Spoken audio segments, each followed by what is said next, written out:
In Parshas Eikev, the Torah describes the blessings that will follow when the Jewish people observe Hashem's commandments. Va'evecha uverachecha v'irabecha. He will love you, bless you, and make you great. Rav Yaakov of Ishbitza, may his merit protect us, explains that Va'evecha does not only describe Hashem's love for us, but also the transformative effect that awareness of that love has on a person. When a person internalizes that Hashem truly loves him, he gains real self-worth, security, and closeness to Hashem, which changes how he thinks and lives. By contrast, when a person does not live with this awareness, he is left searching for validation in external achievements and human approval, often feeling insecure and empty even when he succeeds. He grows despondent as his life feels repetitive and lacking meaning. The Navi Chavakuk addressed these two different ways of experiencing life. He first declares, Hine upla lo yashra nafshabo, behold, his inflated soul is not upright within him, referring to how a person's arrogance, inflated ego, and self-importance distort his inner balance and prevent him from being content. Chavakuk then concludes, V'tzadik bemunasa yichya. The righteous person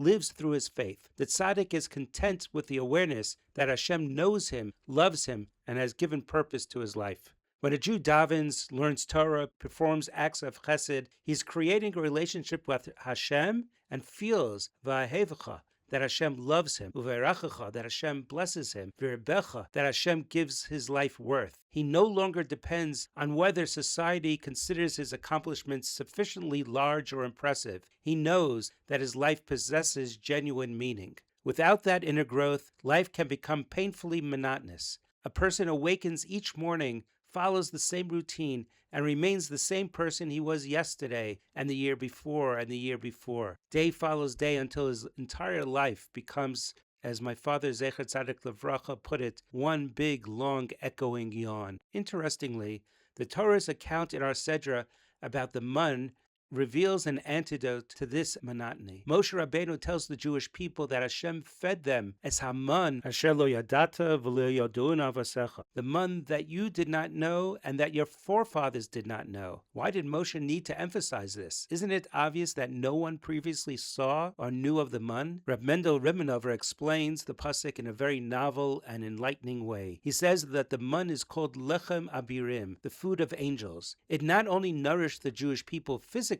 it also refined and elevated them spiritually. Each day that they ate the man, they rose to a new spiritual level. They changed so profoundly that when one person looked at another, he would ask, Manhu, who is he? It is the man that caused one to scarcely recognize who his friend had become. He could not even recognize his own former self, Asher lo yadata. And parents could barely recognize the children that they thought they knew so well. V'lo yodun avasecha. Consider what life in the desert might otherwise have been. For 40 years, the Jewish people saw the same burning sun, the same dry wilderness. They remained within the confines of the Anane HaKavod, and whenever they journeyed, they arrived at another place that looked much like the one they had left. Their external surroundings offered almost no change at all. Yet their lives were not monotonous, because they themselves were continually changing. Each day brought about greater refinement, deeper understanding, and a higher spiritual level. The mun teaches that spirituality combats monotony, not by changing the world around us, but by continually renewing the person within. Although we no longer possess the man, its lesson remains available to every Jew. Moshe explains that his purpose was Leman hodiacha ki lo alechem levado yichya adam, to teach you that man does not live by bread alone. If a person's life is occupied only with earning his livelihood, today inevitably becomes a repetition of yesterday. But when he lives with the word of Hashem and learns and observes the Torah, fulfilling the pasuk Ki al kol matzav fi Hashem yichya adam, he can discover a new dimension within himself every day. He hears something novel, uncovers a new depth in his mind, and discovers a new height within his neshama. Life acquires vivacity, curiosity, and a renewed spark. Rav Adin Steinsaltz, Zecher Tzadik Levracha, once expressed this very idea with characteristic sharpness. One of his Talmidim asked him, Rebbe, tell me the truth. Is it possible to daven precisely the same text every day without without becoming bored? Rav Steinsaltz looked at him with an amused expression and answered, yesterday's tefillah is indeed exactly the same as today's, but you are not the same person, so it is not boring. He then paused, took a deep breath, and added sharply, and if you are the same person that you were yesterday, then it is not the tefillah that is boring, you are.